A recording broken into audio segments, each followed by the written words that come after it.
Is a place where 99% of human suffering does not exist. This place is always available for you. This place is the present moment. There's a lot of talk about living in the moment, living in the present, and the power of now. Today I'm going to share my perspective about it, and there's a lot of value in this teaching, but there's a lot missing as well. Hi there, meditator. Welcome to episode 20 of Master Your Mind Daily, your daily show on all things meditation, anxiety, and personal growth. My name is Giovanni Dienstmann. I am the author of Practical Meditation and the creator of liveandthere.com, one of the top 5 most visited meditation blogs on the planet. Today, I'm here to talk about living in the moment, but that's only half of the story. Stick with me and you'll understand why. But first, I have a question for you. Are you usually more in the future or in the past? Some people are more in the past, some people are more in the future. For you, where does your mind usually dwell more? Please write it in the comments. So, living in the moment is not a panacea. It doesn't fix everything. It's not the solution to all evils, but it is a great help. Because a lot of our psychological distress, a lot of our mental and emotional suffering does not exist if we are 100% in the moment. A lot of this suffering is past related. Things like resentment, regret, grief, shame, guilt. All of that is connected to the past. These feelings can only be lingering for you if you're living in the past. Otherwise, they come, they teach you a lesson, they stay there for a while, and then they would go. You make a mistake, you regret about it, you learn a lesson, you let go and move on. You do something that you're not proud of, you feel a moment of shame or guilt, you learn from it, it causes an impression in your consciousness, then you forget about it and move on. But if these feelings are lingering, then it's because we are dwelling in the past. And instead, dwelling in the present is a way to get out of that mess, to move on from it. And likewise for the future, suffering that is future related can be things like anxiety, worry, self-doubt. And again, bringing your mind back to the present, to living your life wisely, consciously, in the present moment, focusing on your next step, step after step. That is a solution to a lot of this suffering that is either in the past or in the future. At the same time, a lot of the New Age teaching out there, a lot of the spiritual teaching out there may give the impression that living in the moment is enlightenment, that living in the moment is the solution to all human suffering, and that we should never be thinking about the past and the future. That's not the case. That's a very one-sided and not balanced approach, right? A plant, a rock is always in the present moment. A lizard is always in the present moment. If we make our brain as primitive as that of a lizard or a snake, we're always going to be in the present moment. There will be no anxiety, no regret, no shame, nothing. But is that the next step in human evolution? Is that what we're working towards? No. We need the ability to look at the past, to learn from it. Otherwise, we'll keep repeating it. We need the ability to look to the future and see what's the likely future if I continue doing the things that I'm doing. What am I walking towards? And then to have a goal, to have a vision for ourselves. Just having a meaningful vision for our lives and for ourselves already helps us to live more purposefully, more meaningfully, to have less suffering. So the ability to think about the past and to think about the future, to learn from the past and to plan for the future, these are essential abilities that we need to have and cultivate and become better at. They are part of our mind. They are part of the abilities of our mind. The problem is not that we sometimes think of the past and the future. The problem is that we can't stop thinking about the past and the future, even if it's not useful, even if it's causing pain for no good reason, even if we want to. Then that's the problem. And it's here that the advice, that the teaching of live in the present moment is so valuable. Is this making sense for you? Do you find this helpful? If so, please like this video. Now, how do we stay present? There are many ways. The body is always present. It's the mind that can be in the past or in the future. So one way to be in the present is to make the body and the mind unite. If body and mind are one, then the mind is in the present because the body is in the present. And what does it mean to unite body and mind? It means that if you're walking, you are walking. Your body is walking, your mind is walking. It's not that your body is walking and your mind is thinking something else. If you're eating, your body is eating and your mind is eating. It is engaged in the process. So body and mind one, that is one of the ways to become present. Your body is always present. Focusing on your breath, that's another way. The breath is always here.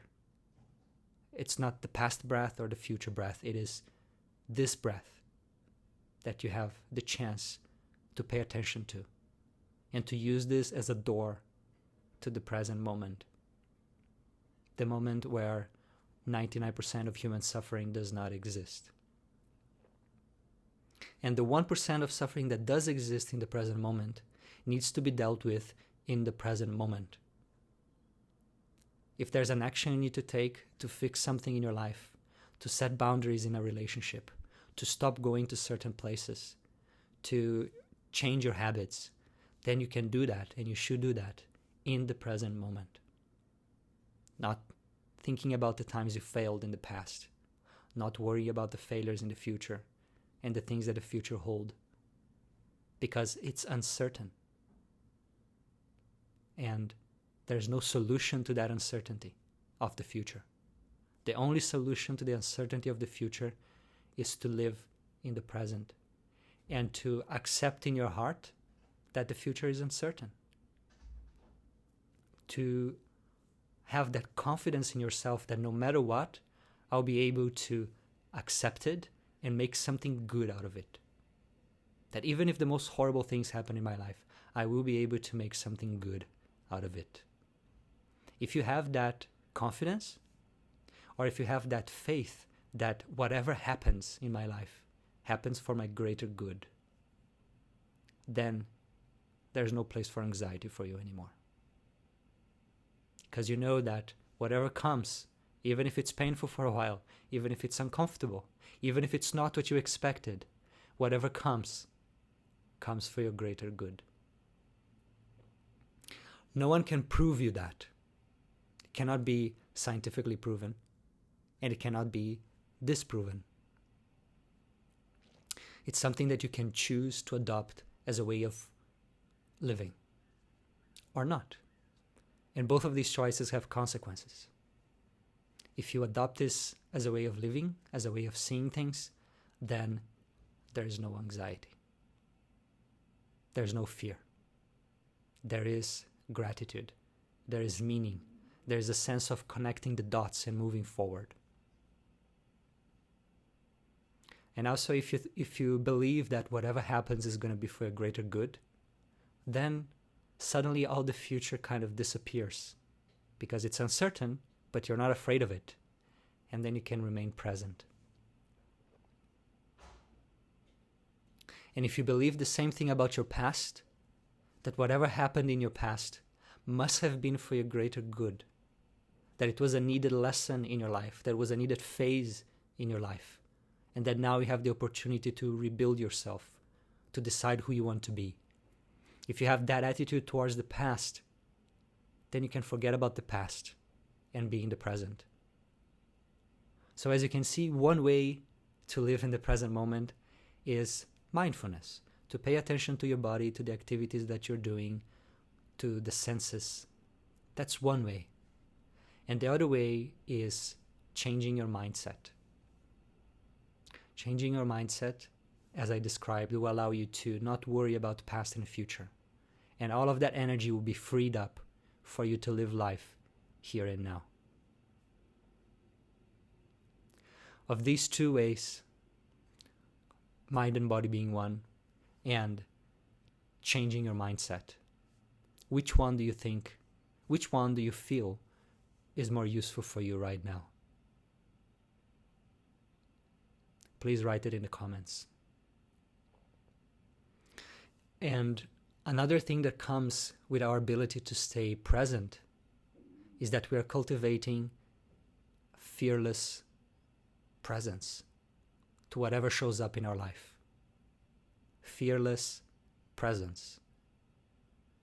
It's said that the limits of our world are the limits of the emotions we are unwilling to feel. We are unwilling to feel the feeling of rejection, the feeling of failure. And therefore we fear rejection and failure. And we don't do the things that we want to do or we know we need to do because we don't want to experience that feeling. We don't want the risk of experiencing that feeling. But how different would it be if I can say, like, I open my heart to experience whatever feeling, good or bad, pleasant or unpleasant. I open my heart to experience the feeling of rejection without running away, without avoiding, to just be there and feel the rejection, feel the failure. If you have that attitude, then you're not going to fear it. You're not going to be a slave to that feeling, and you're going to be able to live life more freely. And that is the value of meditation. It frees up your mind, your heart, your life. It allows you to be more who you want to be, who you were meant to be. And in all of that, living in the present moment is key. And it comes naturally once you build a daily meditation practice.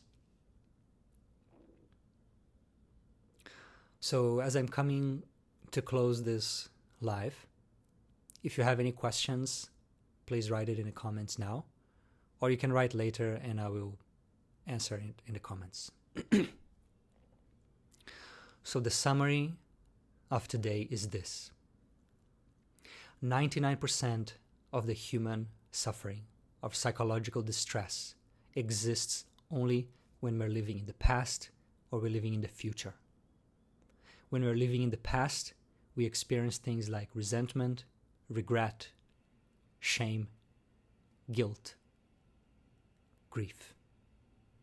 When we're living in the future, we experience things like anxiety, fear, worry, self-doubt. When we're living in the present, there's no such thing. And there are two ways to live in the present more.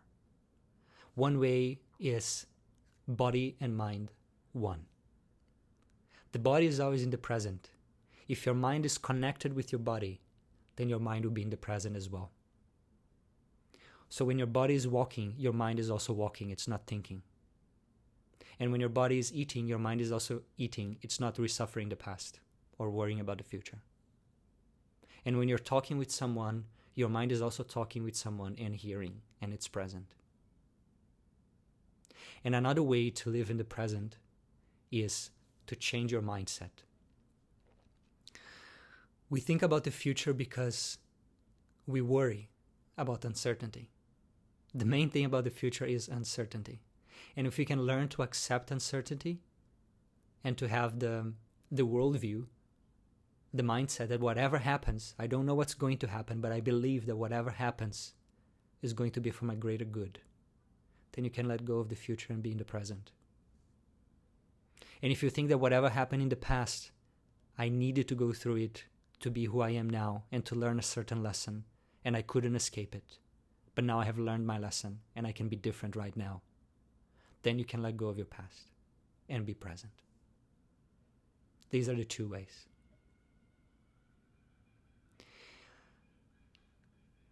If you want my help, my support in leading a more conscious life, in having meditation be a greater part of your life, in focusing more in the present moment and living more consciously, more purposefully, more creatively, then I invite you to join this community of meditators called Limitless Life.